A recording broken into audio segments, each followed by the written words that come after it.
एक भजन की पुस्तक दे दी। अब भाई जो हमसे जुड़े लोग थे वो पहले दिन से कह रहे थे महाराज जी यहाँ की भजन, यहाँ की बोली, यहाँ की भाषा। अब भाई जहाँ कहीं भी युगल स्वरूप राम की पूजा होती है तो उस जगह को मिथिला ही कहते हैं। जहाँ भी युगल राम दरबार की पूजन होती है तो बड़ा गौरव महसूस करते हैं जो अनन्य पासक हैं। उस जगह को अयोध्या नहीं मिथिला कहते हैं, जहाँ रसिक रूप से पूजन होती है। और जहाँ राजा रूप में पूजन होती है उस जगह पर अयोध्या के समतुल्य कहते हैं।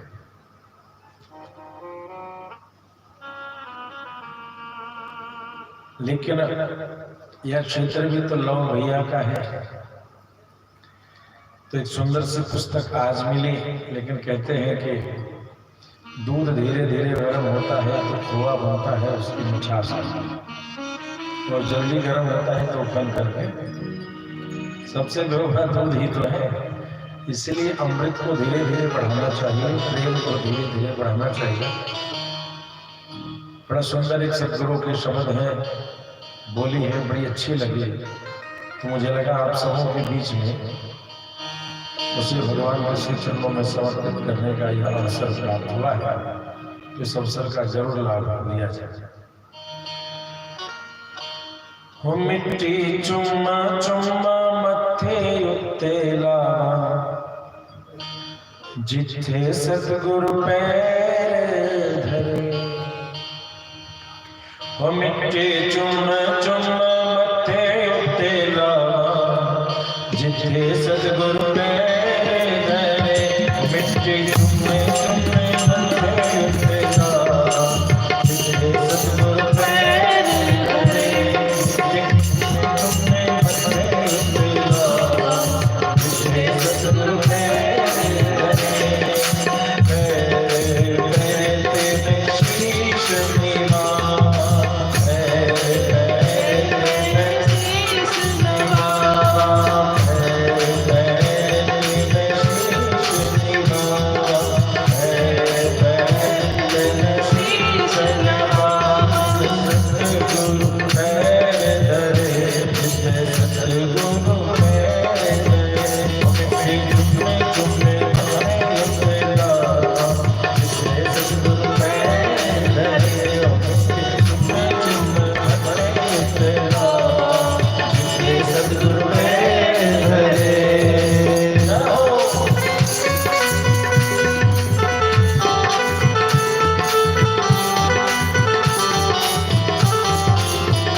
कल हम सभी ने आज दोपहर में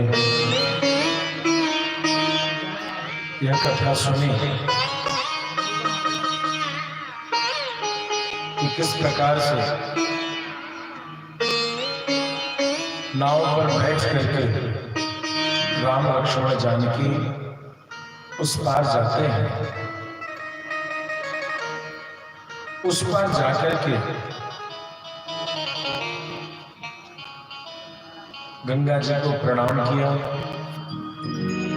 और प्रणाम करके आचमनी करके पार्थिव पूजन को किया है। प्रेम से भक्तवत्सल भगवान की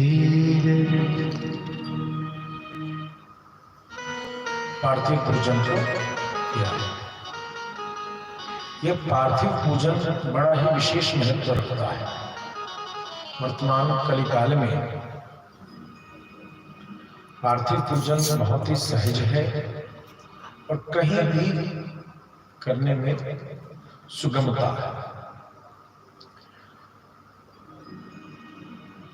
प्रभु ने पार्थिव पूजन किया गंगा किनारे और तत्पश्चात वहां से भरद्वाज मुनि के आश्रम गया।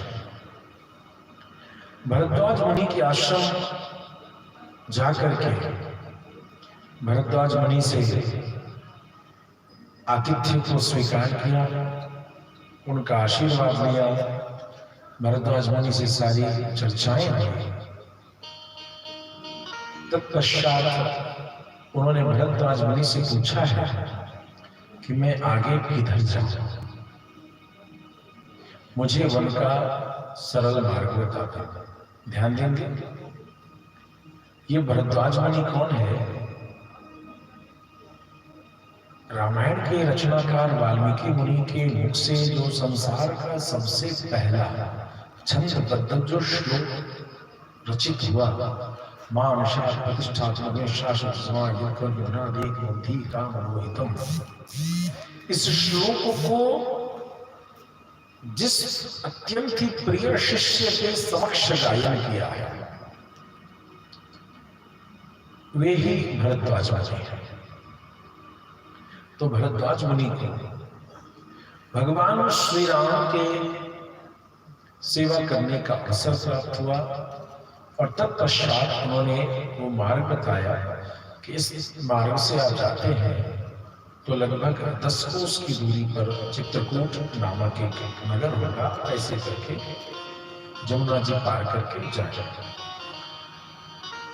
तो बताते हैं कि लक्ष्मण जी ने खुद अपने हाथों से वृक्षों की टहनियों को तोड़ा और तोड़ करके उन वृक्षों के शाखा प्रशाखा और लत्या जो बरगद आदि में होता है, इन सब से जोड़ तोड़ करके एक नाव बनाई और उस नाव पर आसीन होकर के आप उस पार गए।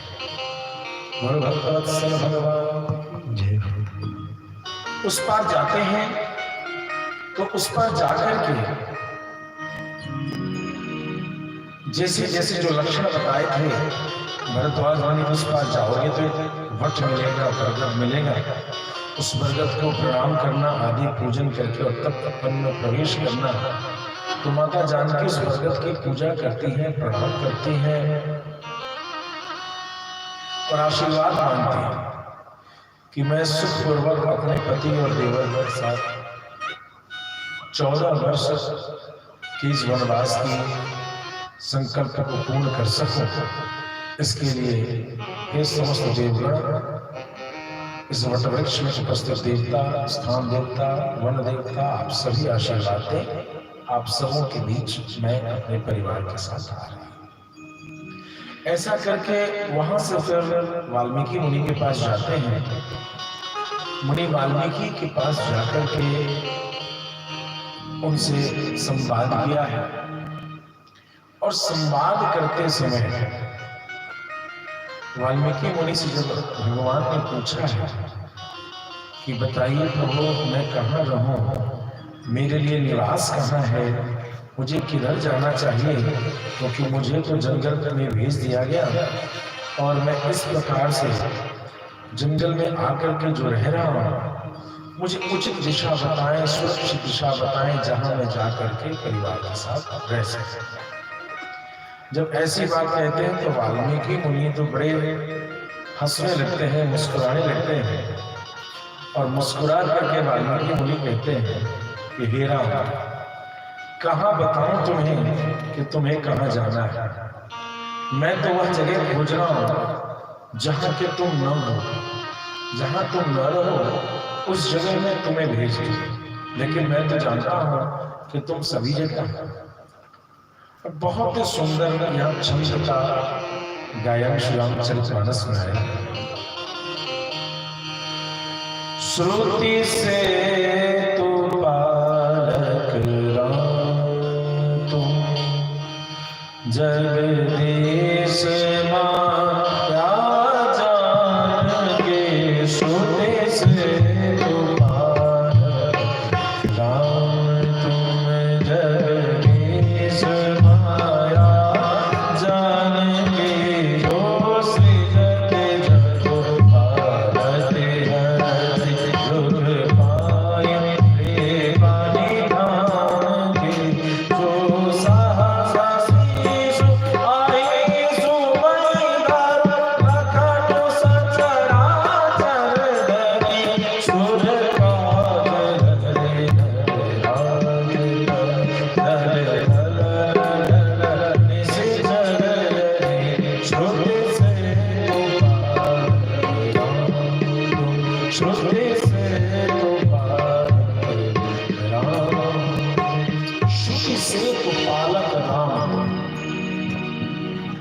हे राम, आप श्रुति मतलब वेदों के लिए आप क्या हैं? तो आप कुल हैं। मतलब कुल का तात्पर्य क्या है? उस लोक से इस लोक के बीच संबंध स्थापित जो करे, इस पार से उस पार, उसी को ना पुल कहते हैं। कि पुल मतलब जिससे हो करके आदमी इस पार से उस पार जा सके, अर्थात इस मृत्यु लोक, इस मर्त्य लोक से उस वैकुंठ की यात्रा जिससे की जा सके सहजता से, उस वेद रूपी पुल को प्रमाणित करने के लिए आप हैं। अर्थात भविष्य में जीव आप ही का अनुकरण करता हुआ आपकी यशोगाथा को गाता हुआ इस पार से उस पार जाए। जगदीश माया आप जगदीश हो, आप जगन्नाथ हो, और ये जानकी जी हैं आपकी प्रबल माया है। ध्यान दीजिएगा, जो हम सभी ने चर्चा हास्य विनोद में किया था कि मिथिला के संतों का ऐसा मत है कि राम जी तो कुछ करने ही वाले नहीं है, जो किया सो जानकी जी ने। अध्यात्म रामायण तो यह प्रमाण देता ही देता है, लेकिन वाल्मीकि मुनि ने भी यहाँ ध्यान दीजिएगा, जब लिख बैठे तो वाल्मीकि रामायण लिखने के लिए, लेकिन जब नामकरण का शब्द आया, समय आया, तो सीताया चरितम क्या लिख दिया कि यह सीता का महत्वपूर्ण चरित्र ही में वर्णन है। यहाँ तक कि बाबा तुलसी ने भी ग्रंथ के भीतर रामचरितमानस यही नामा लिखा है।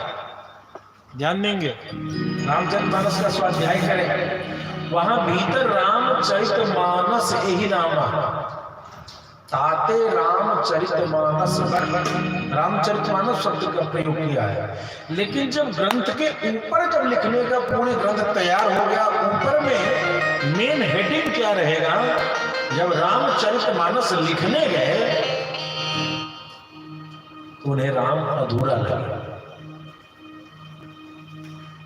उन्हें राम अधूरा लगे। उन्होंने केवल राम का तो कोई चरित्र ही नहीं, उसके ऊपर उन्होंने श्री लिख दिया, श्री रामचरितमानस। अर्थात ये श्री कौन है? सिया। और यही बात वाल्मीकि मुनि कहते हैं क्या कि जो सृजति जगु पालते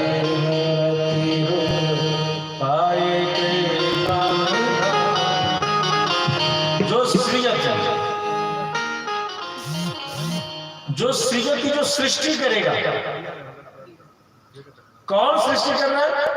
तो जो सृष्टि कर रही है जानकी जी। कैसे?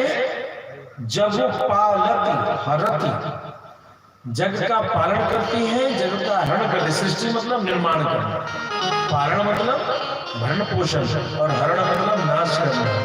रुख पाए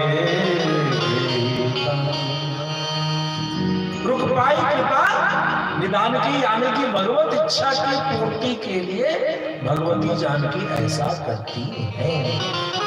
जो सहसा से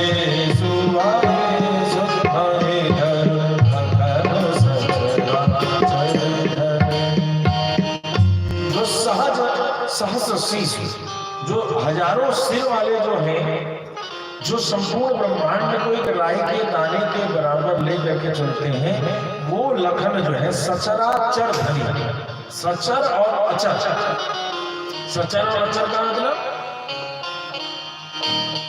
जो चल सकते हैं उसको सचर कहा, अचर मतलब जो चल नहीं सकते, यानी जड़ और चेतन, जड़ और चेतन, जड़ और चेतन दोनों वस्तुओं के जो धनी, ऐसे जो यानी उन सभी के जो मालिक हैं, उन सभी के जो मालिक हैं या उन सभी के जो नियामक हैं, उन सभी के जो व्यवस्था को धारण करने वाले ऐसे कौन है, ऐसे शेष। इन शेषनाग के बारे में कहते हैं कि आप तीनों कौन हैं? सूर्य काज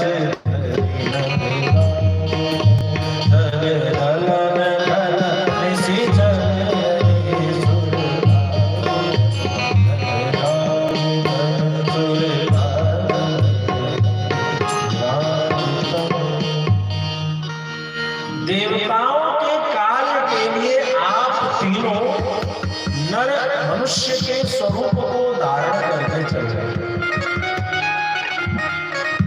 इसीलिए अब आपको क्या बताया जाए, कहाँ रहना है, कहाँ नहीं रहना है। प्रभु गोविंद, यदि कोई ये कहे कि मैं आपको जानता हूं या पहचानता हूं, मैं ऐसा हूं, मैं वैसा हूं, आपके विषय में भी कहता है, तो ये बड़ी अचरज की बात है। जान तो वही सकता है जिसे आप अपने बारे में बताते, जिस पर आपकी कृपा न हो वो आपको जान नहीं सकते।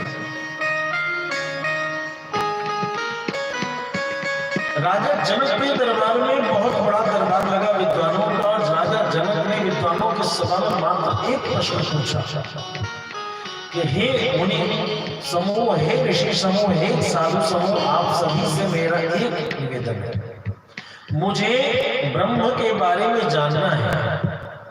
तो सभी उपदेशक तैयार हो कि मैं उपदेश दे सकता हूं, मैं उपदेशक, लेकिन नहीं, जिन्होंने ब्रह्म को अनुभव किया हो, ध्यान देंगे, जिन्होंने ब्रह्म को अनुभव किया हो, ऐसे ऐसे विद्वान से, सिर्फ बोले नहीं, अनुभव भी किया हो, ऐसे विद्वान से मुझे ब्रह्म को जानना है। तो उनको याज्ञवल्क्य मुनि ने तब हाथ उठाया कि मैं ब्रह्म को जानता ही नहीं, मैं ब्रह्म को पहचानता, मैं ब्रह्म का अनुभव नहीं करता। और तब जाकर के याज्ञवल्क्य मुनि को गुरु बना करके उनसे राजा जनक ने ज्ञान की प्राप्ति की।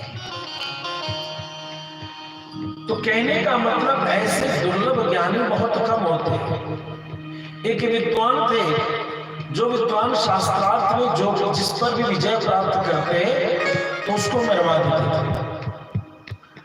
नाम भूल रहा हूं, एक विद्वान को उन्होंने वध करवा दिया, तो उनके पुत्र जो है जन्म से 8 जगह से टेढ़े थे, उनका नाम वो अष्टावक्र। तो अष्टावक्र जी को पता था कि उनके पिताजी विद्वान थे, लेकिन शास्त्रार्थ में हारने के कारण उनको मारा गया। तो अष्टावक्र जी उस विद्वान से सभा में जाते हैं और शास्त्रार्थ करते हैं, और उस विद्वान को शास्त्रार्थ में हराते हैं। हराने के बाद उन अष्टावक्र जी ने उनसे कहा कि तुम्हारे लिए दंड यही है कि तुमने कईयों को मारा है, लेकिन मैं तुम्हें क्षमा रूपी दंड देता हूं। और अष्टावक्र से लोगों ने कहा इस दिव्य ज्ञान को आपको प्रचारित करना चाहिए। तो प्रचारित करने के लिए खोजना शुरू किया उन्होंने। तो किसी ने बताया राजा विदेह बहुत ही विद्वान है। तो विदेह राज की सभा में गए, तो विदेह राज को क्या देख रहे हैं कि अग्नि की कुंड है और एक तरफ पत्नी बैठी है, पत्नी के कंधे पर हाथ है और स्वाहा स्वाहा स्वाहा स्वाहा। इस स्थिति को देख करके अष्टावक्र हंसने लगे और कहे मूढ़ राजन, तो धर्म का कृत्य करते समय भी भोग करता है। राजा जनक ने कहा गुरु जी क्षमा करें। अच्छा आसन आदि दिया। चूंकि उस समय मिथिला का एक और नाम था जिसका नाम था तिरहुत। तिरहुत मतलब 3 बार। मेरे मिथिला का पहले का नाम क्या था? तिरहुत। जहां तीनों काल की संध्या आध्यात्मिक रूप से की जाती थी उसको तिरहुत कहते हैं। आहुति तीनों टाइम दिया जाए। उसी सेवा के समय उन्हें देखना संध्या उपासना करके रीते हुए पूछा, गुरु जी बताइए कैसे क्या? अरे मूर्ख, पत्नी भोग है, उस भोग के साथ तो संध्या कर रहा है, तो हवन कर रहा है, क्या करता है? गुरु जी क्षमा करेंगे, न मैं पत्नी का भोग कर रहा था, न मैं हवन कर रहा था। मेरी पत्नी वामांगी है, शरीर के बाएं अंग उसी के लिए समर्पित है, और दाएं अंग से मैं हवन कर रहा था। सच पूछिए तो न तो मैं उस आहुति संध्या से मेरा कोई संबंध है, और न मुझे मेरा संबंध पत्नी से। ये तो दोनों अंग अपने अपने काम कर रहे थे। जैसे ये पलक मैं कहूं न कहूं झपकते हैं, जैसे रुमावली ये मेरे दोनों हाथ भी अपनी अपनी क्रिया को कर रहे थे। सच पूछिए तो मुझे इसे अभान ही नहीं कि दायां हाथ क्या कर रहा था और बायां हाथ क्या। अष्टावक्र में इस अवस्था को देख करके उनको जो उपदेश दिया है उसका नाम है अष्टावक्र गीता।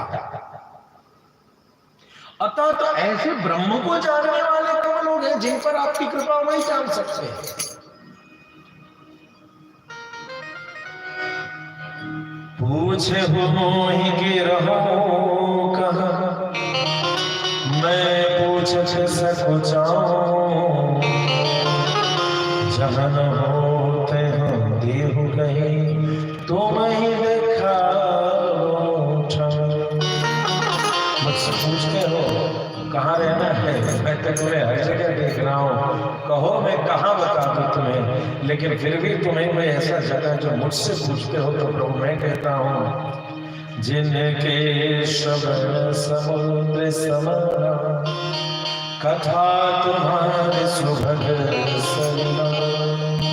जिनके कान तुम्हारे लिए समुद्र के समान हो, तुम्हारी कथा रूपी अलग अलग नदियां उनके कान में पहुंच जाए। प्रेम से भगवत्सल भगवान की रामायण की कथा जो संभवतः कुछ लोग पहली दूसरी तीसरी बार सुन रहे होंगे, सावधान हो जाए। रामायण की कथा जब भी सुनेंगे, जो भी वक्ता आएंगे उनके पास इतनी नई कथाएं होंगी कि आप चक्कर में पड़ जाएंगे। आपके पास सिर्फ एक ही ग्रंथ होता है घर में जिसका नाम है श्री रामचरितमानस। बाकी ग्रंथ आपके पास नहीं होते। यहाँ तक कि हमारे पास ही ठाकुर जी कृपा से आनंद रामायण, अध्यात्म रामायण, वाल्मीकि रामायण, हनुमान नाटकम, उत्तम रामचरितम, श्री रामचरितमानसम आदि इस तरीके से 6-7 रामायण तो दास ही स्वाध्याय जब तक करता था। इसके साथ साथ कंबोडिया में कंबोडियन रामायण,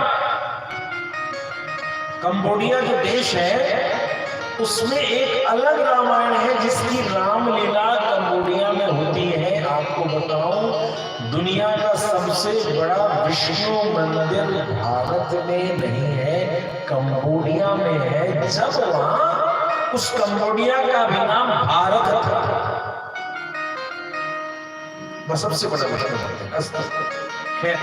विषय पर आते हैं। तो इस तरीके से वाल्मीकि मुनि उपदेश देते हुए कहते हैं कि आपकी कथा में जिसकी रुचि हो, आपके प्रति निर्मल भक्ति हो, आपके भक्तों के प्रति जिसके हृदय में भाव हो, ऐसे जो प्रभु हैं उनके हृदय में हम वास करें। और सबसे सरल तरीका बताते हैं, तुम ही निवेदित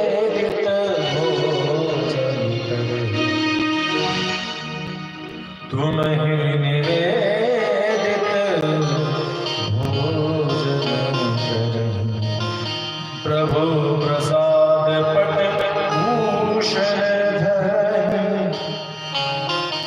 देखिए इस चौपाई का वर्तमान में बड़ा दुरुपयोग हो रहा है। भगवत्सल भगवान की इस चौपाई का सबसे विभत्स रूप देखना हो तो देखिए लड्डू गोपाल जी को जब कैडबरीज का डेयरी मिल्क चॉकलेट वो यहाँ सिद्धांत यह है कि भगवान के अनुकूल वस्तु वस्त्र आप भगवान को चढ़ा के और पाएं। लेकिन आज के जो मॉडर्न भक्त हैं, टीवी वाले भक्त, जो गुरु जी का सोटा नहीं खाते हैं, टीवी पर गुरु जी को बना देते हैं।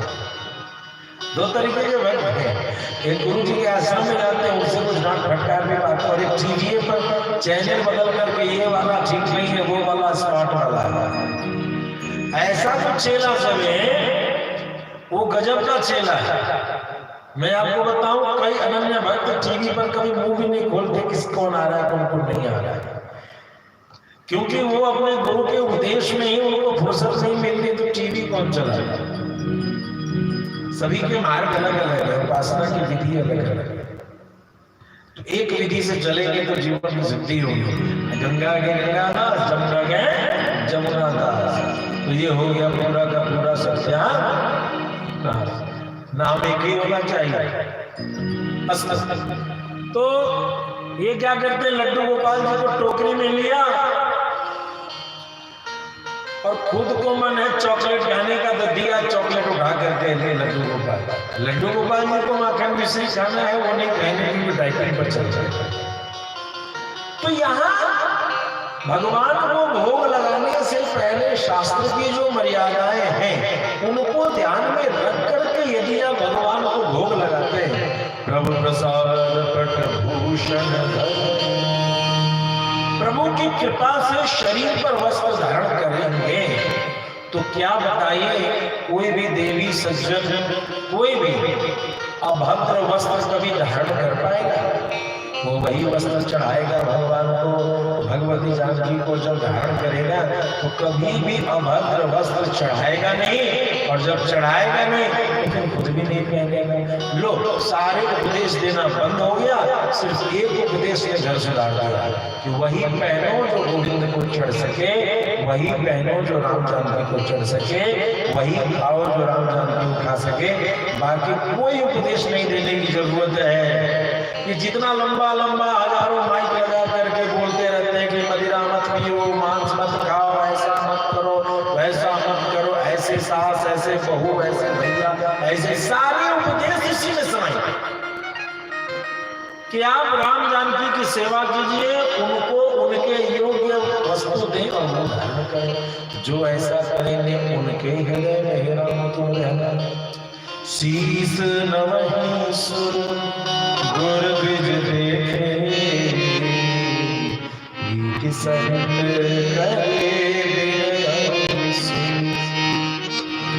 जो सुर गुर द्विज पद देखी, देवता गुरु और ब्राह्मण को देख करके जिसके हृदय में नमन का भाव आ जाए, जो प्रणाम नमस्कार कर ले, हे राघव तो उनके पास रहना। कर नित करहि राम पद पूजा। ध्यान देंगे अगली बार, राम भरोस हृदय नहीं दूजा। हम राम कथा सुनने गए, पूस का महीना का सर्दी लग गई तो राम जी को छोड़ करके साईं राम के पास चले। राम जी के पूजा करने में घी तेलबत्ती का खर्च हुआ। पंडित जी ने कहा ऐसे नहीं, ऐसे करना है। संतों ने कहा और धूमधाम से, और धूमधाम से। अरे महाराज जी लोग तो बड़ा ठगते हैं, इतना खर्चा, इतना खर्चा, इतना खर्चा। तो कई बार तो भगत पूछते महाराज जी कितना खर्चा करना है, वो लिस्ट पूरी नहीं होती है। पिछली बार जैसे इस बार जैसे ब्याह शादी आदि का जो विधि हुआ ये शॉर्टकट में हुआ। अगली बार जब मिलेंगे तो थोड़ा और बढ़ेगा, उसके बाद हो गया रटना नहीं है, फिर आगे मिलोगे फिर और वैभव होगा। तो आपके मन में आता है कि लिस्ट कब पूरा होगा। पहली बार तो गंधक्षत फूल से पूजन हो गया, वैसे वैसे ऐसे, तो आपके मन में शंका रहती है कि कितना दे, कितना करें। तो भगवत बंधुओं उतना करो कि तुम्हारे पास कुछ न रहने पाए। तुम उतना करो कि जब तुम अपने घर की ओर देखो तो तुम्हें लगे ये घर राम जी का है। दरवाजे पर खड़ी गौ को देखो तो लगे कि यह गौ राम जी के लिए है। इसका तुम्हारे बच्चे जब दिखे तो लगे ये बच्चे राम जी के यश गाथा के ही प्रचार के लिए है। जब तक इस भावना की उत्पत्ति नहीं होती है, और जिस दिन इस भावना की उत्पत्ति हो जाएगी ना, बस उसी दिन संतों का लिस्ट तुम्हारे लिए बंद हो जाएगा। अब लिस्ट की जरूरत नहीं है, क्योंकि जब पूरा घर ही भगवान का हो गया तो उस घर में लिस्ट की जरूरत नहीं। उस लिस्ट को बनाया है, पूरा घर ही बना है, जब चाहो तो उत्सव।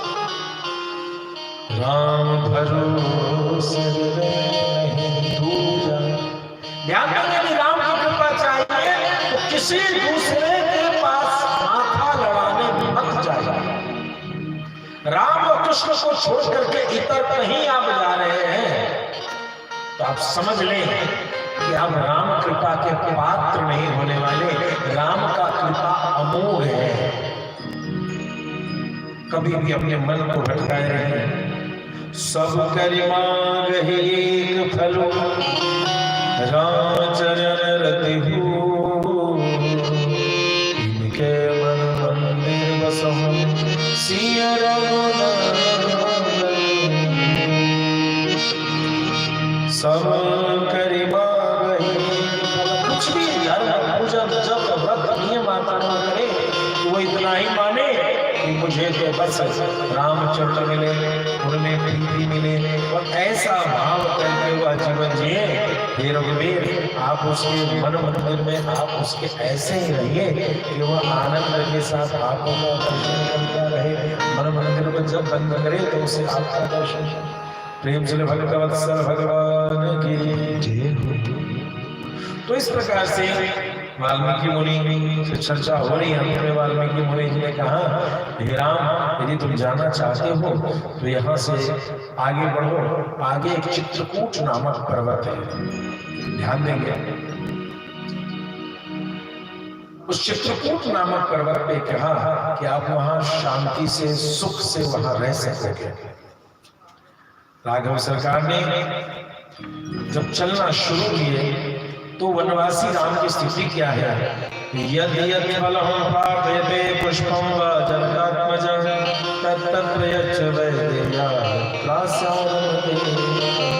अब जानकी जी तो कभी जंगल में गई नहीं थी, तो जंगल में जब गई नहीं थी तो वो पूछती है कि प्रभु ये फूल कैसा है, ये पत्ते कैसे हैं, इस पेड़ का नाम क्या है, इस पेड़ का नाम क्या है, इसके क्या औषधीय गुण है, क्या गुण है।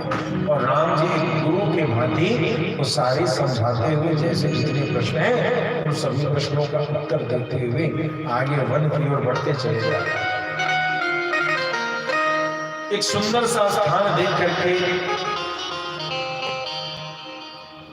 भगवान श्री राघवेंद्र सरकार ने आज्ञा दिया कि अब यहाँ पर पर्णकुटी मेरी बनाई जाए। तो लखन भैया ने सब चीज व्यवस्था किया, पेड़ टेबल के पत्ते तोड़ के उनकी व्यवस्था, एक पर्णशाला का निर्माण किया।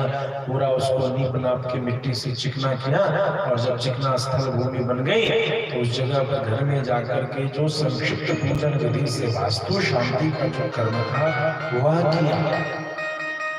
राघव जी धार्मिक मर्यादाओं का त्याग मन में भी नहीं कर रहे, उसमें भी जो घर में जा रहे हैं तो वास्तु शांति के निमित्त हवन पूजन करके तत्पश्चात गृह प्रवेश हो रहा है।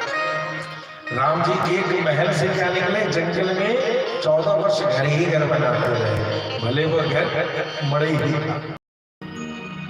इधर सुमंत जी को जो लौटा दिया था वन में प्रवेश करते समय, तो सुमंत जी वहां पहुंचे हैं। श्री अवध में पहुंच करके सुमंत जी जब पहुंचते हैं तो उनसे लोगों ने कुछ जानना चाहा है, लेकिन वो सीधे महाराज दशरथ के पास पहुंचे। और महाराज दशरथ के पास जब उन्होंने वहां पहुंचे हैं, उन्होंने पूरी कहानी बताई कि कैसे कैसे रात्रि विश्राम हो और क्या क्या घटना घटी। इन सभी घटनाओं को बताते हुए तब उन्होंने कहा कि जब मैं भरद्वाज मुनि के आश्रम आदि से आगे बढ़ने की बात हुई तो उन्होंने कहा सुमंत जी अब आप लौट जाइए और मैं आगे बढ़ूंगा। और इस प्रकार से गंगा पार करने से पूर्व ही मुझे लौटा दिया है। और आगे जब प्रवेश करते हैं वाल्मीकि मुनि के आश्रम से आगे तो निषाद राजगुरु को भी भगवान ने लौटा दिया है। और अब वन में अकेले तीनों बस रह रहे हैं, इस तरीके की स्थिति। और राम जी को बिना पदत्राण के चलते हुए देखते हुए महाराज दशरथ बारंबार विलाप करना प्रारंभ करते हैं। माता कौशल्या भी अपने दुख से दुखी होकर के ये चर्चाओं को करती है कि क्या मिला मुझे इतना प्यार करके। मैंने कैकेयी के प्रेम में महाराज दशरथ बड़े होकर के सदैव मेरी अवहेलना करते थे, मैंने कभी उनका विरोध भी नहीं किया। लेकिन आज उन सबको किए हुए का क्या परिणाम मिला कि मेरे बच्चे आज जंगल में घूम रहे हैं, पत्तों और कुछ की साथी पर सो रहे हैं। यह बुरा दिन आज मुझे देखने को मिल रहा है। बार बार विलाप करते ही कभी मूर्छित होते ही महाराज दशरथ समझाते हैं। और महाराज दशरथ जब विलाप करते हैं तो माता कौशल्या समझाती है। अंत में महाराज दशरथ ने कहा हे भगवती कौशल्या यह कुछ नहीं, यह मेरे पाप के कारण हुआ है। मैं तुम्हें बताता हूँ कि जब मैं राजकुमार था उस समय मुझे शब्दभेदी बाण चलाने का शौक हुआ। मैं बहुत ही प्रसन्न हुआ करता था, लेकिन उस प्रसन्नता के गौरव में जहां कहीं से आवाज होती मैं बाण चलाता रहता। लेकिन एक बार ऐसा हुआ कि सरजू के जल से मुझे हाथी के सूंड से जल पीने की आवाज आई। मैंने देखा नहीं, मैंने समझा नहीं, मैंने जाना नहीं। उस पानी निकलने की आवाज को सुनकर मैंने सोचा कि शायद कोई वन्य पशु जल पी रहा है और मैंने शब्दभेदी बाण का प्रयोग कर दिया। देवी उस शब्दभेदी बाण के लगते हैं मनुष्य के कराह की आवाज मुझे सुनाई पड़ी और मैं दौड़ कर वहां गया। जब मैं दौड़ करके वहां गया तो मैंने देखा कि ऋषि पुत्र जल भरे हुए हैं और उस जल भरे हुए पात्र को छोड़ करके उसके छाती में बाण लगा हुआ वो चीख चीख करके कराह।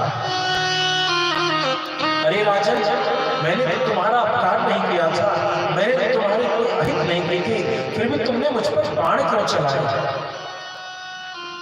मुझे क्षमा कर दो, मुझे क्षमा कर दो। इस प्रकार से मैंने बारंबार याचना की।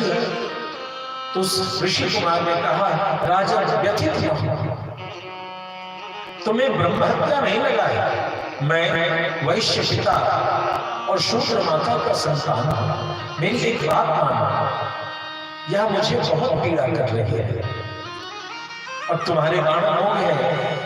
यह बाण जब तक मेरे शरीर में रहेंगे तब तक मुझे पीड़ा होगी। इस बाण को बाहर निकालो, मुझ पर इतना ही उपकार करो। महाराज दशरथ कह रहे हैं हे भगवती कौशल्या मैं सोचता रहा कि यदि मैं इस बाण को निकाल दूं तो ये मर जाएगा और जब तक इसके शरीर में यह बाण चुभा रहेगा तब तक यह पीड़ित होगा। मैं करूं तो क्या करूं?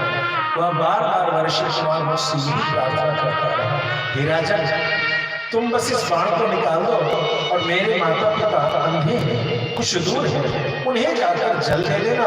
वो प्यास के मारे व्याकुल है, उनकी प्यास को दूर करो और उन्हें बता देना कि अब उनका पुत्र इस संसार को छोड़ चुका है, उनका वध तुमने कर दिया। इस बात की सूचना उन्हें दे देना और मेरे हृदय में तुम्हारे प्रति कोई दोष नहीं।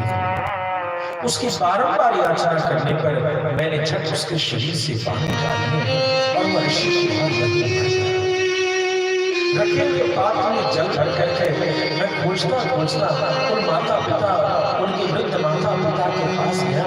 मैंने उस जल को पीने के लिए दिया। जल का पात्र लेकर के उन दोनों वृद्ध अंधे बूढ़ों ने मुझसे कहा पुत्र बहुत देर हो गया, बहुत विलंब कर दे पुत्र तुमने आने में।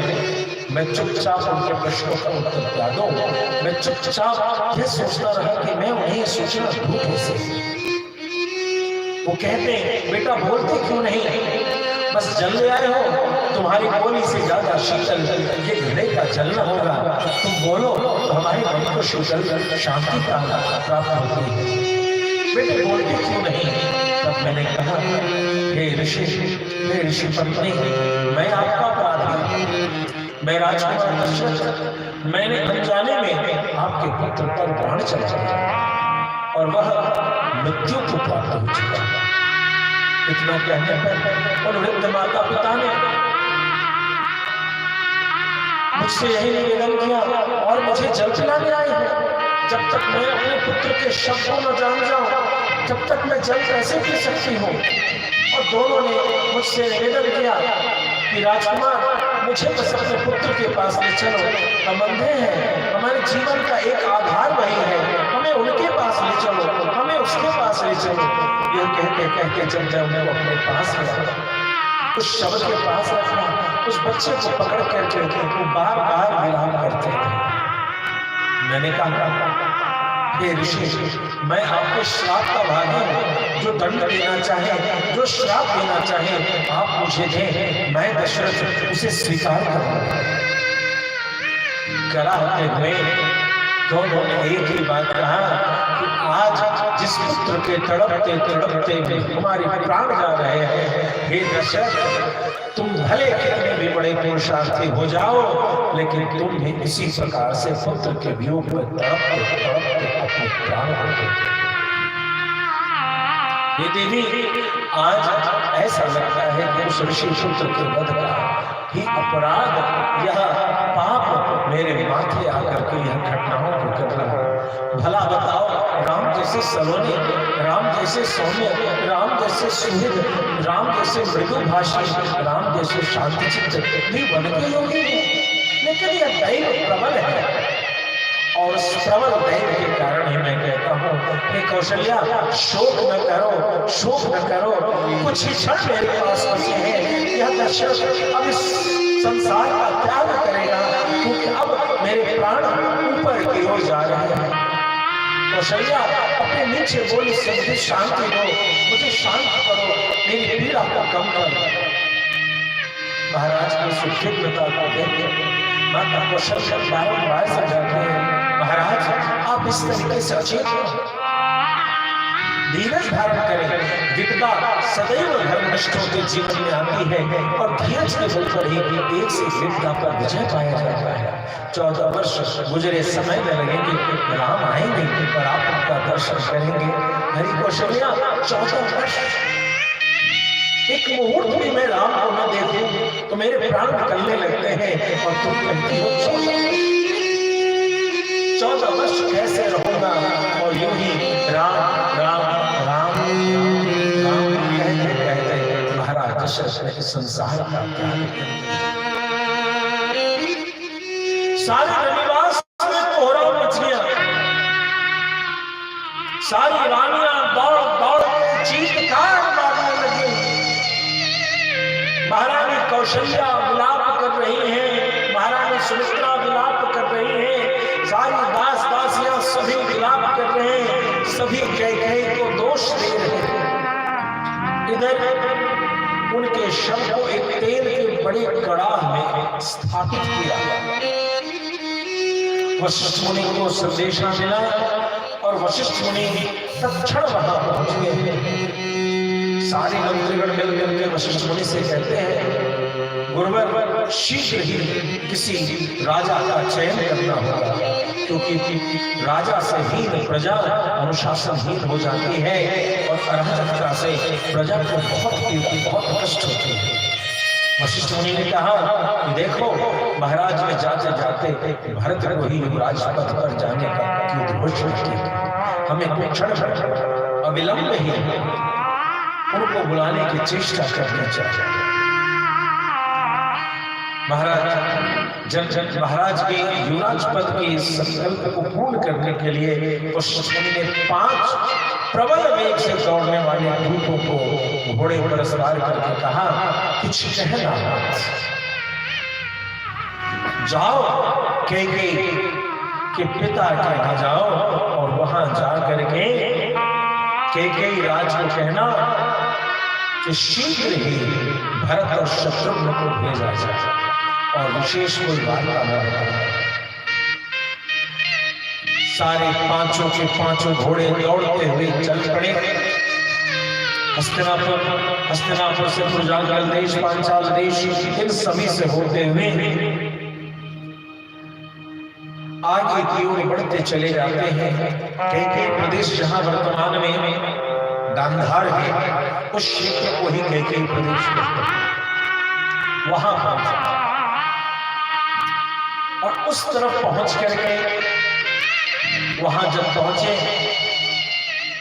भरत भैया की खोज की, भरत शत्रुघ्न भैया के पास जाते हैं और जब उन्हें पता चलता है भरत भैया को, तो कहते हैं भरत भैया शत्रुघ्न से, भैया कल रात को हमने एक बुरा सपना देखा और उस सपने में जो अशुभ चिन्ह देखे उनसे ऐसा प्रतीत होता है कि श्री लक्ष्मण या हमारे पिता महाराज दशरथ में से कोई न कोई इस संसार को त्याग करके चला गया। अकारण क्यों लौट कर आना, अकारण वो क्यों आए हैं, क्या कारण है, किस कारण से उनका आगमन यहाँ हुआ है, यह अचानक झटझटे बुलावा का यह कैसी चर्चा है, यह हमारी समझ में नहीं। इस प्रकार से चर्चा करते हैं।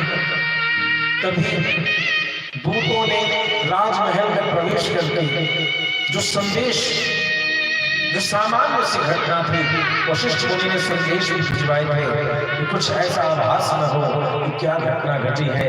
जो संदेश, जो उपहार थे वह भेजे थे और युधाजित, कैकेयी राज, अश्वपति, इन सब ने मिलकर के भरत और शत्रुघ्न को विदा किया। लेकिन इस बार इन दूतों ने आने का मार्ग बदल दिया।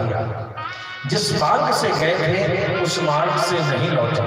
वशिष्ठ मुनि का यही निर्देश था कि जिस रास्ते से जाना उस रास्ते से नहीं लौटना, मार्ग बदल करके लौटना, कि कहीं तुम्हारे गति के कारण शत्रु राज्य में किसी को भी अब पता चल जाए कि कोई दुर्घटना घटी है तो भरत युवराज होने वाले हैं, उन पर आघात हो सकता है। इसलिए मार्ग बदल करके त्वरित वेग से हिमालय के मार्ग से चलते हुए पूर्व दिशा की ओर, हिमालय के किनारे किनारे चलते हुए तत्पश्चात दक्षिण मार्ग का अवलंबन करते हुए अवध प्रदेश में प्रवेश करते हैं। अयोध्या एक विधवा के तरीके से दिखती है। सारी सेना, उपहार आदि जो मिले थे उन सभी को दूतों के साथ राजकोष आदि के लिए भेजते हुए भरत भैया सीधे दौड़ते दौड़ते महाराज दशरथ से मिलने की उत्कंठा से माता कैकेयी के पास जाते हैं। क्योंकि महाराज दशरथ यदि राजसभा में नहीं होते थे तो प्रातः माता कैकेयी के पास जाते। माता कैकेयी के पास गए और जाकर के उन्होंने पूछा, माँ तुमने ये सफेद साड़ी क्यों धारण कर रखी है? ये पूरी अयोध्या वीरान क्यों है? ये सभी जगह श्रीहीन अयोध्या क्यों दिखती है? ऐसा लगता है जैसे अयोध्या से ऐश्वर्य का नाश हो गया है। मैं अयोध्या को इस तरीके से मायूस क्यों देखता हूं? माता ने कहा, बेटा श्री राम वन को चले गए हैं और इसी कारण ऐसी अवस्था तुम्हें दिखती है। श्री राम क्या उन्होंने किसी अवधि का वध कर दिया या किसी पर उन्होंने जिसे दंड नहीं देना है अज्ञानता में किसी को दंड दे दिया?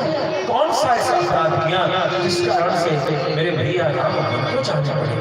और कहीं उनसे कोई किसी श्रेष्ठ का अपमान तो नहीं हो गया? मुझे ऐसा प्रतीत तो नहीं होता, क्योंकि प्रभु श्री राम मेरे भैया हमेशा धर्म के सूक्ष्म जाता है, उनसे अनजाने में भी ऐसा अपराध तो नहीं होता। मां क्या कारण है, क्यों मन खो गए? और यह तुम्हारी दासी पिता का बेटे, मैंने तुम्हारे लिए बड़ा सजावट किया था। मैंने यह सोचा था, मैंने तुम्हारे पिता से तुम्हारे लिए राज्याभिषेक और राम के लिए वन गमन मांगा।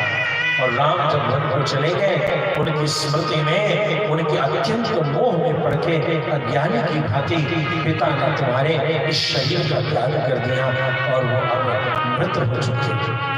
इतना सुनते तो भरत के हृदय से चीखकार निकल पड़े, मां क्या करती हो? तुमने सपने में भी ऐसा कैसे सोच लिया? मुझे आज खेद होता है कि मैं तुमसे कैसे मेरा जन्म हुआ।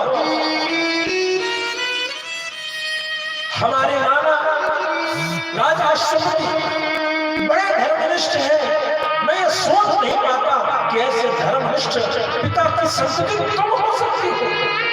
माता, तुमने यह कैसे कल्पना कर लिया कि बड़े भाई के रहते इक्ष्वाकु कुल की मर्यादा नहीं है, सदैव बड़ा भाई ही युवराज पद पर अभिषिक्त हुआ है। आज उस मर्यादा का त्याग करके महाराज दशरथ मुझे युवराज पद पर अभिषिक्त कैसे कर सकते थे, और मैं कैसे इसे स्वीकार करूं? मां, यह तुमने बड़ा अनुचित किया। तुमने तो ऐसा लगता है कि तुमने मुझे दंडित करने के लिए मेरे किसी अपराध मात्र का ही दंड दिया है कि आज मुझे मेरे भैया से दूर कर दिया। मेरा पाप ही मेरे सामने खड़ा है कि आज मेरे भाई जो पिता के समान मुझे दुलार दिया करते थे, आज वो मुझसे दूर होने में चले गए। और जो पिता ने मुझे जन्म दिया, वो पिता के बारे में तुम कहती होगी वो मृत हो चुका। माँ, यह तुमने क्या किया, यह तुमने क्या किया? हे मैया, पुत्र के प्रति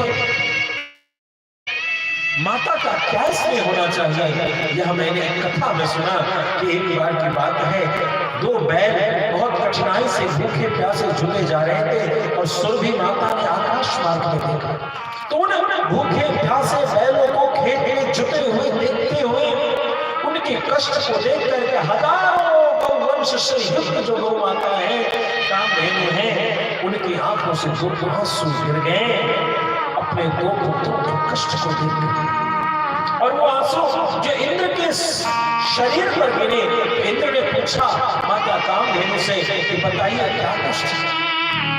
कामधेनु ने इशारा किया था कि दोनों पुत्रों के कष्ट को देख करके मेरा हृदय रोता है।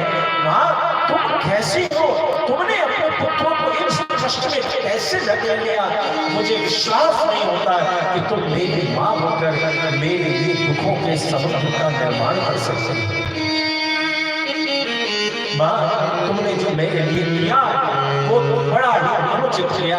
विलाप करते हुए माता कौशल्या के पास जाते हैं। मां चुपचाप माता कौशल्या कहती है, कुछ कह नहीं रहे। और जब माता कौशल्या के मुख से ऐसा निकलता है, भरत तुम्हारे पिता जा चुके और अब तुम युवराज पद पर अभिषिक्त होने की तैयारी करो। दोनों कान बंद करके भरत या मां के चरणों में गिरते कहते, मां, तुमने भी मुझे ऐसा ही समझा कि पिता के प्राण त्याग की प्रतीक्षा या भरत करता है, या भरत अपने भाई को वन भेजना चाहता है? मां, तुमने मेरे भाई में ऐसा कैसे सोच लिया कि एक भाई वन को, पिता इस शरीर को छोड़ बैठे, संसार को छोड़ बैठे, ऐसे धर्मनिष्ठ पिता के प्राण त्याग करने के अवसर पर इस भरत को राज्य का प्रलोभन देती हो? मां, मैं सत्य कहता हूं, यदि मेरी इसमें तनिक भी वजह हो तो मेरे कई जन्मों के किए हुए स्वस्थ पुण्य का तत्क्षण नाश हो जाए। मां, बड़े से बड़े पैशाचिक वृत्ति से पूजन आराधना करने वाले, जो तामसिक वृत्ति के पूजन करने वाले हैं, जो भूत प्रेत पिशाच का पूजन करते हैं, मां, मुझे उनकी ही गति मिले। मां, जिन्होंने कई गांव जला करके राख कर दिया हो, बसे बसाए गांव को, जो पाप उनको लगता हो वही दंड मुझे मिले। मां, यदि मेरी तनिक भी गति से होगा, इन समस्त जितने भी संसार में पाप पातक है उन सभी का दंड मुझे मिले। लेकिन मैं सत्य कहता हूं, मेरी इसमें तनिक भी गति नहीं है। मुझे क्षमा करो मां, मुझे क्षमा करो। कम से कम आप तो मेरे ऊपर ऐसा न करो। कलेजे से माता कौशल्या गले से लगा करके भरत चुप करा। मैं जानती हूं, अधीर न हो, तुम्हारे पिता का शव अभी तक तुम्हारी प्रतीक्षा कर रहा है। पिता के शव को लेकर वशिष्ठ मुनि, वामदेव मुनि, इन सब उपस्थिति में दाह संस्कार किया। उस चिता पर कई तरीके की लकड़ियां रखी गई। किसी ने चंदन दिया, किसी ने अगरू दिया, किसी ने धूप दिया, किसी ने देवदारू दिया। अलग अलग पवित्र वृक्षों के लकड़ियों को महाराज दशरथ की चिता को दिया गया। इन समस्त कर्मों को करने के पश्चात जब दशा का क्रिया होता है तो द्वादशा के दिन उनके निमित्त ब्राह्मणों का भोजन आदि करने के पश्चात त्रयोदशा के दिन ततः प्रभात समये दिवसे त्रयोदश विलेलाप महाबाहुर्भरतः शोकम्। 13वें दिन उस चिता की जगह पर भरत भैया जाते हैं अस्थि संचय करने के। भस्म से भरे हुए उस क्षेत्र को देखकर और उसमें से अस्थि संचय करते हुए बारंबार विलाप करते हुए अचेत से हो जाते हैं, मूर्छित से हो जाते हैं। और इस अवस्था को देख करके सारे मंत्रीगण बड़े ही शंका में हैं कि अब कैसे अगला कर्म, इस दशरात्र कर्म के पश्चात अब अगला कर्म जो युवराज पद की चर्चा है उसको कैसे विधि में लाया जाए। इन सभी क्रियाओं से उपरत होकर के शत्रुघ्न जी जब आज महल में प्रवेश करते हैं तो कुब्जा वह जो कुबड़ी मंत्रा है वह नीचे से ऊपर तक आभूषणों से युक्त थी। शत्रुघ्न जी को वहां के सेवकों ने इशारा किया कि राजकुमार इसी ने माता कहकर कोई अपमान बढ़ाया है कि आज पूरी आज्ञा सोनी हो गई। शत्रुघ्न जी से न रहा गया। शत्रुघ्न जी ने उस मंत्रा को दंडित किया है, उसके माथे में चोट लगी, उसका मुंह टूट गया। तब तक भरत जी वहां पहुंच गए। भरत ने कहा शत्रुघ्न स्त्रियां सर्वथा अवध्य हैं, उनको इस प्रकार से दंडित न करो। और भैया आज हमारे पिता भी हमारे पास नहीं है, संयम में रहो। और बड़े भाई धर्मनिष्ठ राम भैया भी नहीं है, उनके घर रहते हुए धर्म की बागडोर हम दोनों भाइयों को संभालनी है। सोचो उस दिन की जिस दिन भैया को पता चलेगा कि पिता का न रहते और भैया को न रहते हमने एक स्त्री पर प्रहार किया, हमारे भाई हमारी आंख उठाकर भी नहीं देखे। क्या हम ऐसा बात करें कि कम से कम भैया के सामने खड़े तो हो सके? सारी दुनिया कलंक देती है, हमें मालूम है भैया हित हमारी सिफत से जाए। हम रघुनाथ के श्री चरणों में जाएंगे ना तो भैया हमें स्वीकार करेंगे, लेकिन ऐसे को कृत्य करोगे तो भैया अधर्म पर चलने वाले हम दोनों भाइयों को कभी स्वीकार नहीं करेंगे। इसलिए किसी के प्रति ऐसा अपचार मत करो। शत्रुघ्न भैया ने अपने आप को संभाला है। मंत्री आदि सभी बैठकर उनसे राजग्रहण की चर्चा करते हैं कि आप राजगद्दी पर बैठो। भरत भैया ने उन सबों को अपने तर्कों से समझाना शुरू किया है कि मेरी सुनिए, अभिषेक की जितनी सामग्री है उन सभी सामग्रियों को तैयार करके हम सब चले चित्रकूट और वहीं पर जाकर के हम सभी जो है भैया का अभिषेक वहीं करें। शिल्पियों को बुलाया जाए और उन शिल्पियों को निर्देश दे दिया गया मंत्रियों के द्वारा कि अयोध्या से लेकर चित्रकूट के मार्ग तक इस पूरे मार्ग में मार्ग की व्यवस्था की जाए, कूप बावलिया बनाई जाए, सरोवर बनाए जाए, पुल जहां नदियों पे बन सकते हैं उन पुलों का निर्माण किया जाए। और इस तरीके से जो सेना के जो विशेष शिल्पी थे वो सभी आगे व्यवस्था करने के लिए चल पड़े। और इधर सवेरे सवेरे अयोध्या में भरत जी को लेकर भरत जी के नाम से जय जयकार करते हुए मंगल वाद्य यंत्र बजने लगे। प्रभात काल में भैरव भैरवी राग में जब मंगल वाद्य बजने लगे, अपने कानों को बंद करते हुए चिल्ला चिल्ला करके महाराज भरत भैया शोर करने लगे, बंद करो ये वाद्य यंत्र, बंद करो, मैं राजा नहीं हूं, मैं राजा नहीं हूं। एक राजा ने शरीर छोड़ा है और एक राजा ने इस देश को छोड़ा है। हमारे राजा वनवासी वो राम है और हम उन्हें वहां राज्याभिषेक करने जा रहे हैं। तत्क्षण सारे वाद्य यंत्रों को बंद करवाया। शत्रुघ्न भैया से कहा, भैया तैयारी करो और तैयारी करके हमें उधर जाना है, चित्रकूट जाना है। वशिष्ठ मुनि बहुत समझाते हैं आपको कि आप जो है पिता के वचन को पूर्ण करें। जिस पिता के वचन की पूर्ति के लिए राम वन को गए, जिस वचन की पूर्ति के लिए महाराज दशरथ ने संसार का त्याग किया, भरत आप उस रघुकुल की रीति को निभाते हुए यहीं पर उपस्थित होकर के अपना राज्याभिषेक करा। भरत भैया अधीर होकर के कहते हैं, गुरुदेव मेरे लिए तो वही अच्छा है कि मैं रघुनाथ का दर्शन करूं, इससे इतर मेरे लिए कुछ श्रेष्ठ और नहीं दिखता।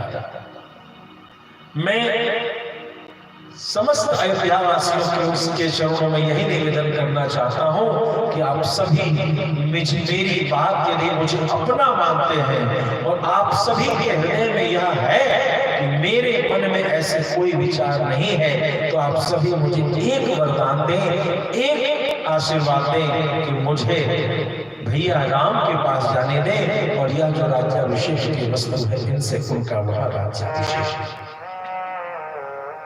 भरत भैया उन समस्त सामग्रियों को लेकर चलने के लिए जब तैयार होते हैं तो जो सैनिकों की पत्नियां थी वो भी धन्य धन्य हो गई। उन्होंने झट झट अपने सैनिकों को, अपने अपने पति को तैयार किया। जो मंत्री की मंत्राणियां थी सभी स्त्रियों ने अपने अपने पुरुष को तैयार किया है और उन सबसे कहा है, आप निश्चिंत रहें, हम सभी इस नगर को देख लेंगे। आज अयोध्या में कोई भी पुरुष रुकने को तैयार नहीं, सभी राम को मनाने के लिए जा रहे हैं। भरत जी उन सब के साथ आगे बढ़ते हैं, उन सबको लेकर आगे बढ़ते हैं। कहते हैं कि भरत जी पैदल चलने लगे। जब पैदल चलने लगे, माता ने अपने रथ को, पालकी को आगे बढ़ा के रुकवाया और भरत जी से कहा, भरत आप रथ पर बैठे, घोड़े पर बैठे, पैदल न चले। क्यों भैया? अरे तुम पैदल चलते हो तो अन्य प्रजा भी तुम्हारे साथ पैदल चलते हैं। देखो पीछे सारे घोड़े खाली पड़े हैं, सारे हाथी खाली पड़े हैं, सारे रथ खाली पड़े हैं, क्योंकि उसमें जो बैठ के चलने योग्य हैं वे सभी तुम्हारे प्रेम में पैदल चल रहे हैं।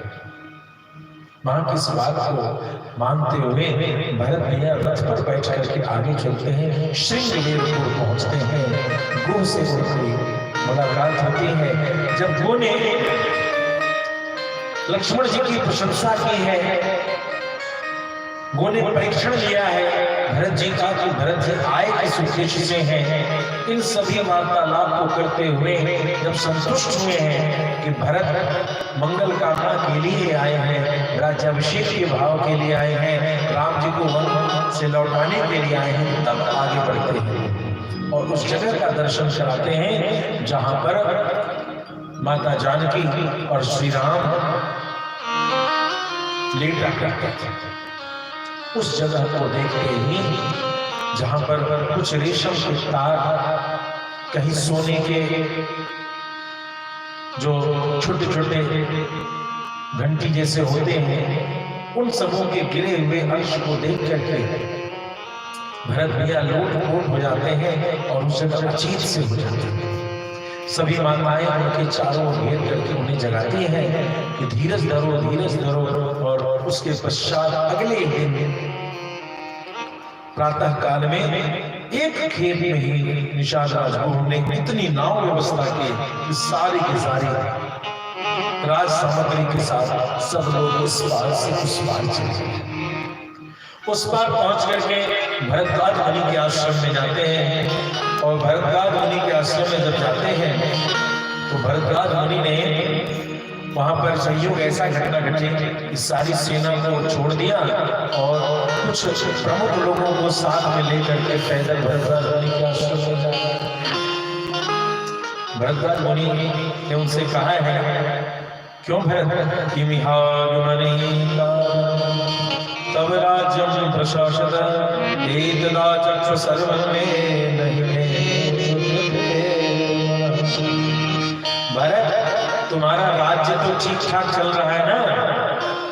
तुम्हारे राज्य में कोई परेशानी तो नहीं है? सब ठीक है ना?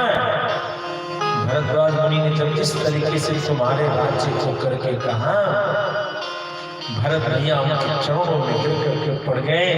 तो बोले, हे मुनिवर, दूसरा कोई कहता तो भरत को उतना अनुचित न लगता, लेकिन मुझ भरत को आप जैसे जाने इसका पात्र समझते हैं, ऐसा समझते हैं कि मैं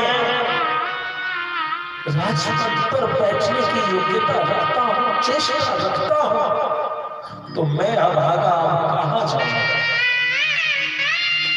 अब मैं अपने कलंक को धोने कहां जाऊंगा जब आप जैसे निष्कपट, निष्कलंक, निश्चल संत भी मुझ पर यही दोष लगाते हैं कि भरत अब तू राजा बन गया है, भरत अब तू राजा बन गया है, मैं कैसे राजा बन सकता हूं? भरद्वाज मुनि ने कहा कि भरत, मैं तुमसे भाई परीक्षा ले रहा था, तुमने अपनी सेना दूर क्यों रखी है? महाराज, मैंने अपनी सेना को इसलिए दूर रखा है कि वे आकर के आश्रम की शांति को भंग करेंगे, और बहुत बड़ी सेना है, पूरी चतुरंगनी सेना आई है। भरद्वाज मुनि ने कहा, आप आओ, सबको लेकर के आओ। और भरद्वाज मुनि ने ऐसी सेवकाई की है, मुनि ही सोच पाहुन बड़ निमता। और ध्यान देंगे, राम के छोटे भाई हैं दुलारे हैं, जग जग राम राम जप जी, भरत सरिस को राम सनेही। भरत जैसा कौन प्रेमी हो सकता है? सारा संसार राम को जपते हैं और राम जी भरत जी को जपते हैं। एक ऐसे भवन का निर्माण हुआ, संपूर्ण रिद्धि सिद्धि विश्वकर्मा आदि सबको बुला करके भरद्वाज ने निर्देश दिया कि भरत की सेवकाई करनी है सेना के साथ, और बड़े बड़े महल तैयार हो गए। और उस महल में जब प्रवेश किए भरत भैया, तो भरत भैया ने देखा क्या कि सिंहासन है, छत है, चमर है। उस छत चमर को यूं ही कल्पना किया, इस सिंहासन पर बैठने के अधिकारी तो राम जानकी ने उस सिंहासन को प्रणाम किया और सबको यथा योग्य व्यवस्था दिया। लेकिन भरत भैया ने कुछ भी नहीं दिया, सबकी व्यवस्था किया। कहते हैं कि नृत्य संगीत सबकी व्यवस्था कर दे भरद्वाज ने। और नृत्य संगीत कैसे दी? बिल्वा मानंदिका संशम्याग्रह विभीतिका अश्वत्थानंदकाश्चासन भरद्वाजस्ति।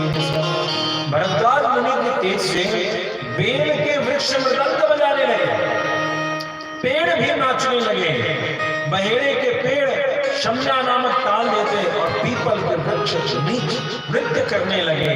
इस प्रकार से वृक्षों ने भी अपना नृत्य संगीत का दर्शन कराया और भरद्वाज जी की सेवकाई प्रेम से भगवत्सल भगवान ये भरद्वाज जी के कहने से आप सभी उस पार यमुना जी को जाते हैं और यमुना जी के उस पार जाकर के उस अक्षय वट का दर्शन किया जिस वट का पूजन माता जानकी ने किया था।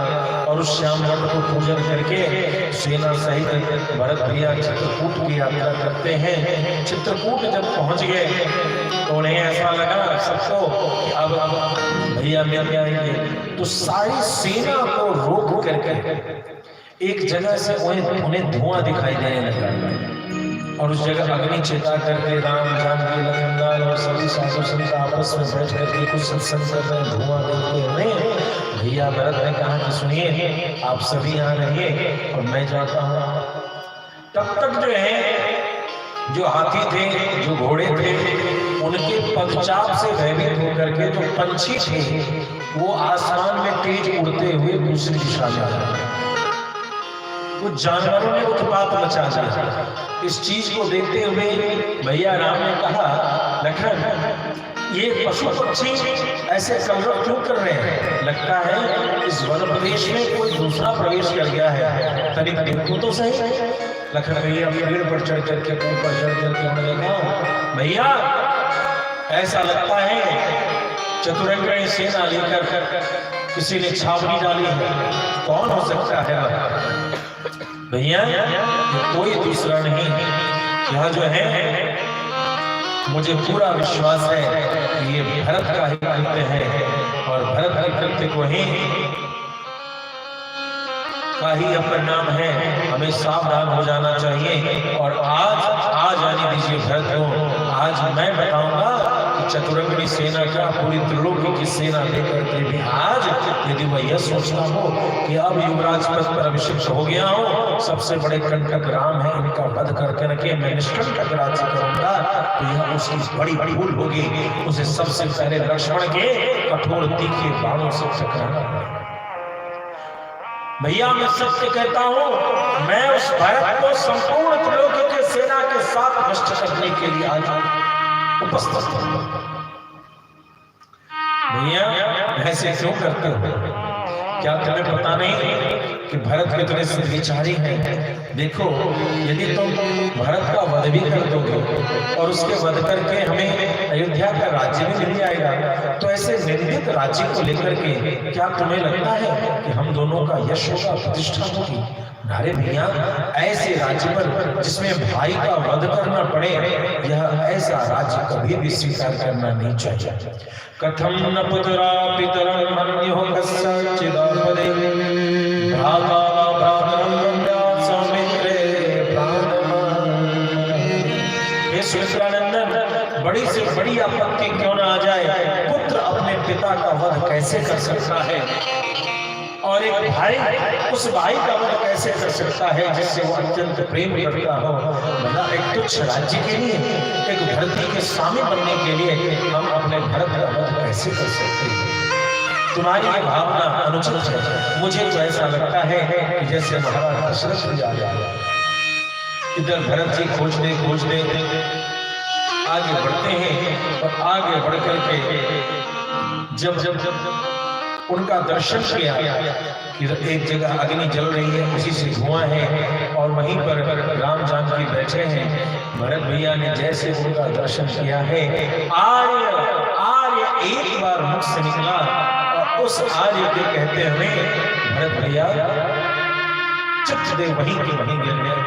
दुःखावितप्तो भरतो राजपुत्रो महाबला, महाबलशाली है भरत। लेकिन आज भैया के प्रेम में कैसे है? उपवार्येति सकृद्दीनं पुनर्नोवा चिकिंचन। एक बार ही मिल सके भैया, यह कहते हुए भरत भैया वहीं यह जो भैया आवाज सुने तो भैया यहाँ से लखन भैया से रहा नहीं। लखन भैया ने भगवान की कथा को बीच में छेद कैसे करे, रोके कैसे? गिरे हुए भरत जी को देख रहे हैं, राम भैया प्रवचन कर रहे हैं, अंतिम में उनसे न रहा गया। क्या भैया भरत भैया गिरे पड़े, कहो मिशन कहो धन तीरा। भगवान का वो मृच्छा कंधे पर रखा हुआ वो कहीं गिर गया, तरकश गिर गए, धनुष गिर गए और पाप ऋषि होकर कहते भरत भरत कहाँ भैया, भरत किधर हो? लखन भैया ने कहा भैया इधर नहीं। भरत भैया उनके पीछे गिरे पड़े हैं, दौड़ करके गए, उठाना चाह रहे हैं लेकिन भरत भैया उठ नहीं रहे।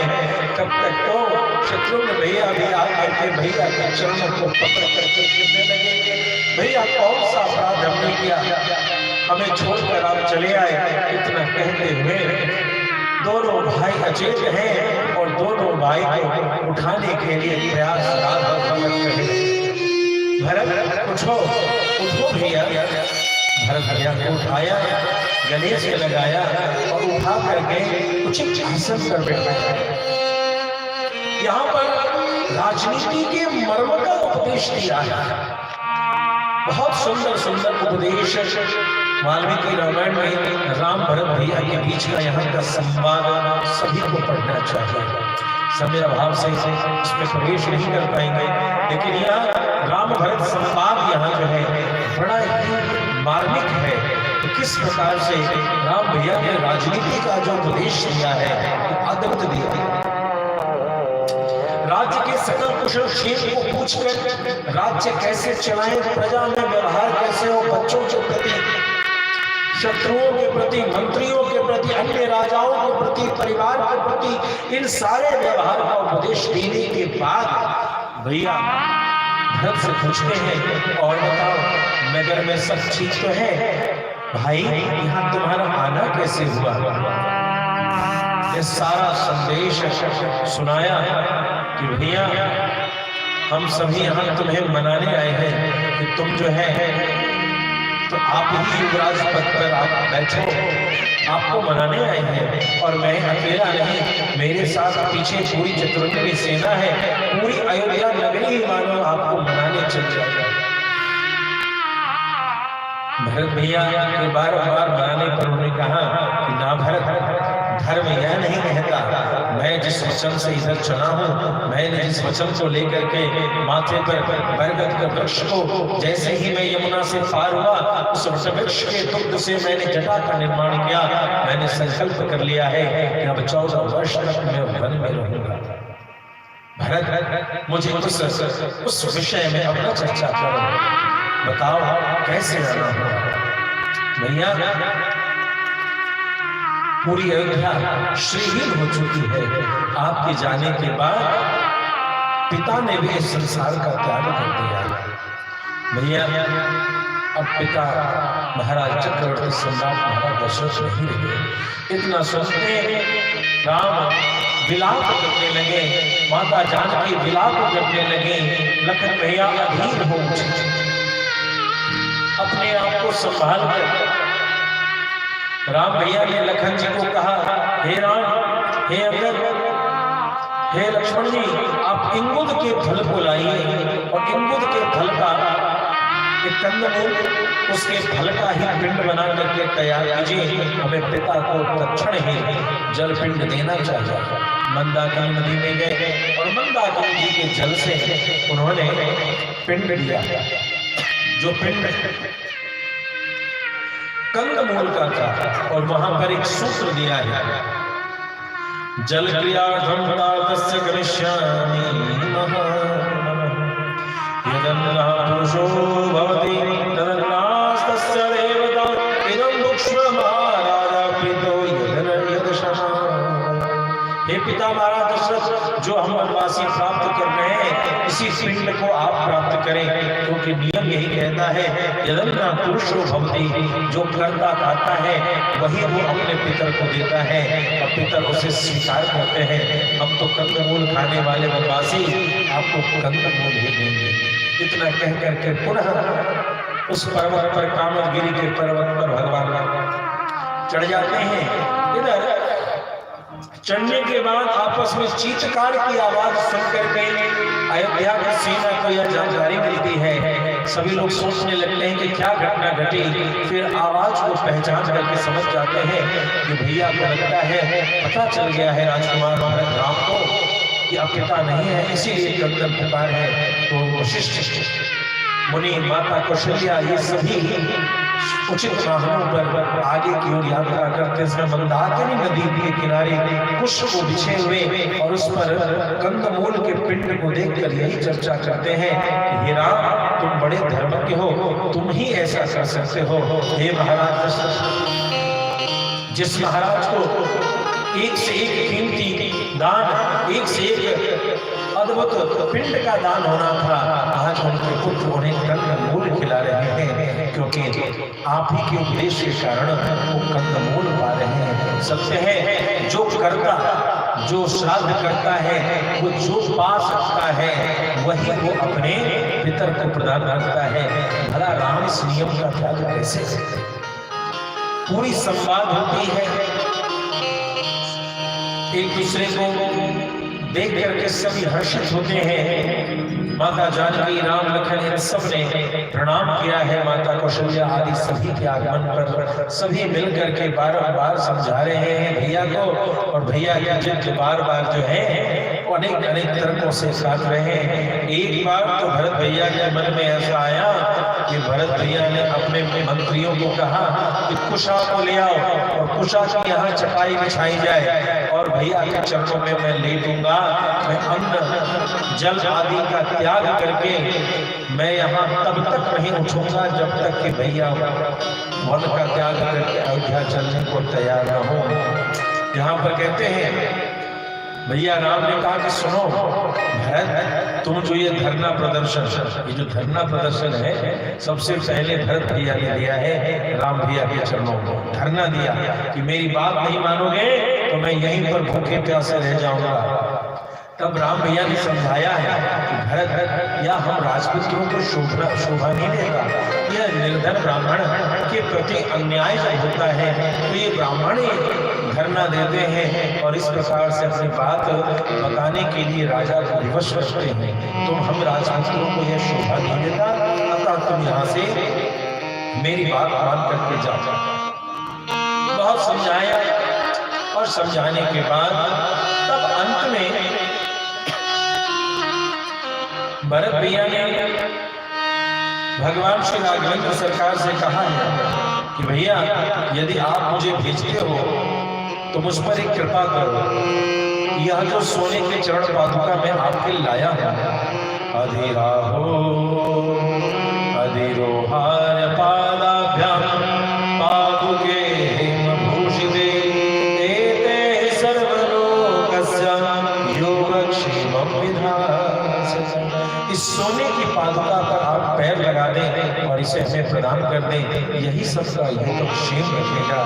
भैया राम उस चरण पादुका पर चढ़ करके भैया भरत को वह सोने के चरण पादुका प्रदान करते हैं और तत्पश्चात उस चरण पादुका को लेकर के भरद्वाज मुनि के आश्रम से होते हुए भैया भरत अयोध्या नगरी में सारी व्यवस्था देखकर रथ पर आसीन होकर के नंदी ग्राम में अपने लिए पर्णकुटी बनाते हैं, वहां एक सिंहासन बनाते हैं और उस सिंहासन पर भगवान प्रभु श्री राम की चरण पादुका को आसीन करके वहां अपने शरीर पर अपने बालों को भी उन्होंने जटा बनाया, वल्लभ वस्त्र धारण किया और धरती जमीन खोद कर उसके नीचे कुश की साथी बिछाई।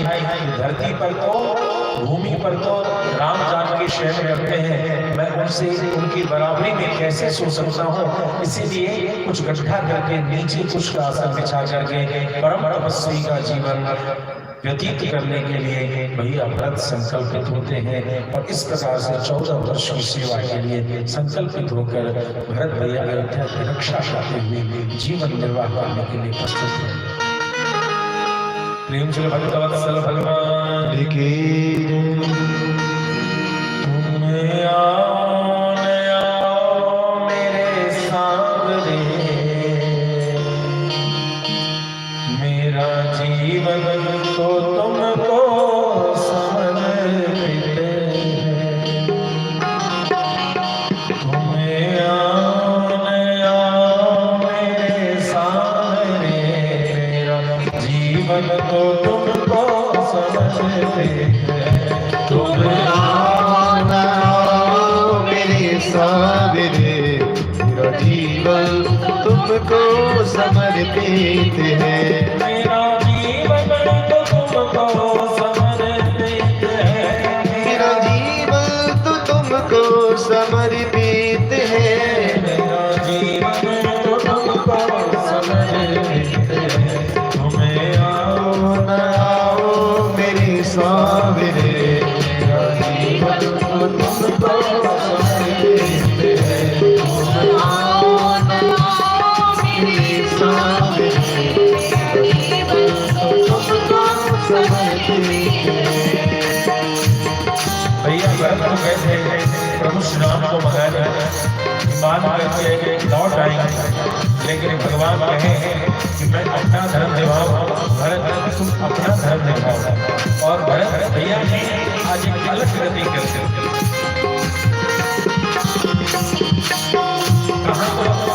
सिंहासन पर बैठने के लिए एक दूसरे के प्रति हम छल अपराध है क्रोध करते हैं। और कहा भरत भैया ने अयोध्या की संपत्ति का त्याग करते हुए वही अयोध्या के बगल में रहते हुए भी बल वस्त्र धारण करके अद्भुत तपस्या की रीति का संपादन किया।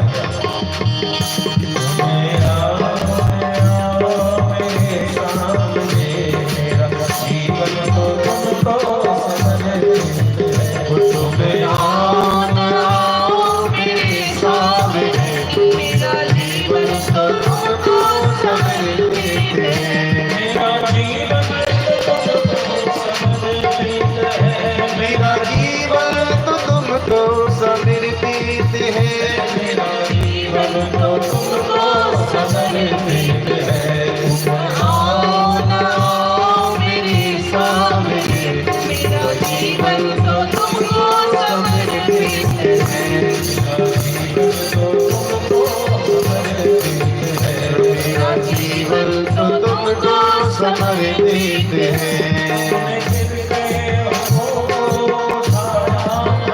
तुमने गिरते हुए को उठाया प्रभु, तुमने गिरते हुए को उठाया प्रभु, तुमने दासों का जीवन बनाया प्रभु।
तुमको समर्पित है।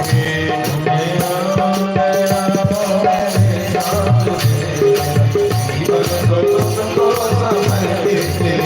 तुम आओ न आओ मेरे सामने, मेरा जीवन तो तुमको समर्पित है।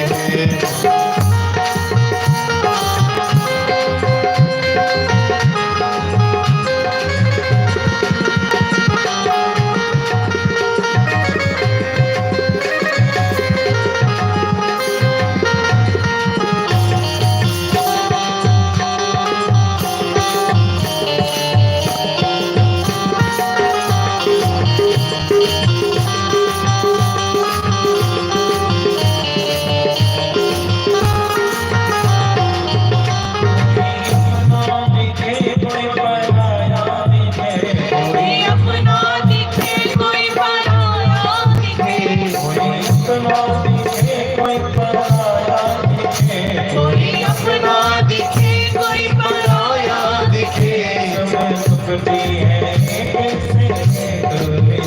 सब सबके एक से एक मिले मेरे रिश्ते को मेरे रिश्ते को मेरे रिश्ते को ऐसा बना दो प्रभु मेरा जीवन तो तुमको समर्पित है आओ ना आओ मेरे सामने मेरा जीवन तो तुमको समर्पित है तुम आओ ना आओ मेरे सामने मेरा जीवन तो तुमको समर्पित है जीवन तो तुमको समर्पित है मेरा जीवन तो तुमको समर्पित है की जय श्री सीताराम।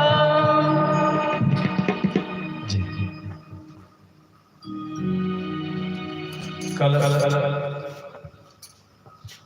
पुनः 12 बजे से हम सभी उपस्थित होंगे। कल की कथा में हम सभी आगे के प्रसंग को सुनते हुए रावण वध और तत्पश्चात राज्याभिषेक की कथा होगी। राज्याभिषेक में आप सभी भगवान श्री राम का तिलक करेंगे और उसमें सभी लोग जैसे जो व्यवस्था होगी उसका दर्शन सभी लोग मिलकर करेंगे। तो आप सभी राज्याभिषेक की चर्चा में जरूर आवें।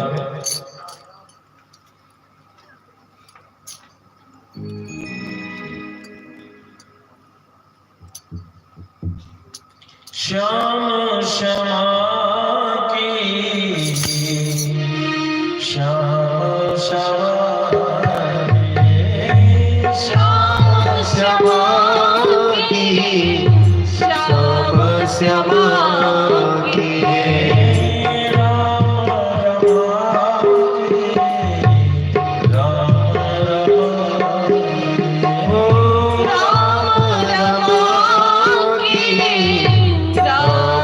रमा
शांति सर्वं शांति शांति शांति शांति यदो यदा समीयस्य